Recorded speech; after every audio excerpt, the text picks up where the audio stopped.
बहुत सारा प्लान का मुद्दा उठाया और बहुत सारा मैंने बेरोज़गारी पर मुद्दा उठाया।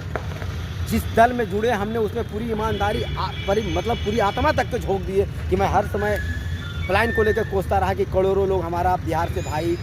लोग जाते हैं, मेहनत करते हैं, ठेला चलाते हैं या सब्जियां बेचते हैं, कंपनियों में काम करते हैं। लेकिन अब तो मुझे ये एहसास होने लगा है कि हमारे जो मुख्यमंत्री जो नीतीश चाचा थे, उनको जब बिहार से पलायन हो गया दिल्ली, तो अगर अब यहाँ से लोग अगर जाता है तो मुझे लगता है कोई शर्म की बात नहीं होना चाहिए।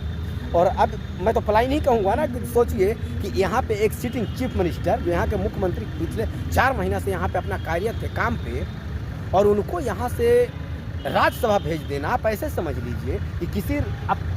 मान लीजिए कि शहर का, आप मान लीजिए किसी राज्य का राजा हैं और कोई जगह पर आप सिर्फ एक आपको मान लीजिए कि वहाँ जो पार्लियामेंट में भेजा जा रहा है, तो आपको इस तरीके से कौनवा नहीं होगा। पहला बात। अब वो क्यों भेजा गया, क्या है कि कहानी, मोदी जी जानेंगे, अमित शाह जी जानेंगे, हमारे नीतीश चाचा साहब जानेंगे, वो तो अलग पॉइंट है। लेकिन हाँ, ये बहुत ही हैरान करने वाली बात है कि जो यहाँ का मुख्यमंत्री थे उनको राज्यसभा भेज दिया गया,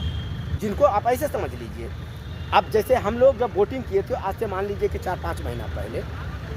तब वोट किस मुद्दा पर हुआ था कि नीतीश जी ईमानदार आदमी बहुत अच्छे हैं, इनका एनडीए की सरकार जो नेशनल डेमोक्रेटिक अलायंस है वो साथ में चल रहे हैं, बहुत अच्छा काम किए हैं भाई, डबल इंजन सरकार होगी तो अच्छा काम करते रहेंगे, हमने इन पर वोट किया। बात सही है, काम तो किए, इसमें गुरेज नहीं है कि काम नहीं किए। अब बात समझिए कि हमने वोट दिया किसको, एमएलए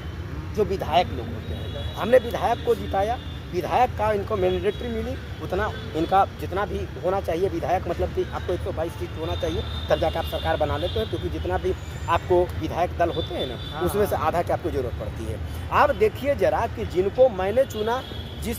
मतलब कि जो विधायक को, उस विधायक को हिसाब से फिर इनका मुख्यमंत्री बनाया गया। और जो फिर वहाँ पर जो आप दिल्ली गए हैं, तो वहीं जो विधायक लोग थे उन्हीं लोगों को फिर नीतीश कुमार के चयन करना है।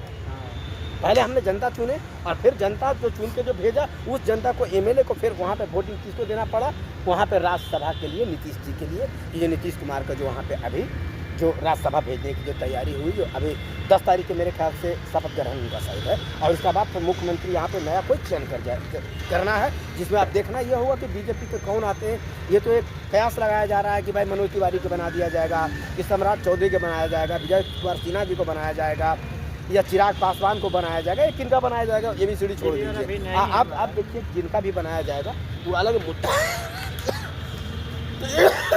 लेकिन जो भी बनेंगे, इतना समझ लीजिए कि जो नीतीश जी की जो छवि रही है, एक अपने आप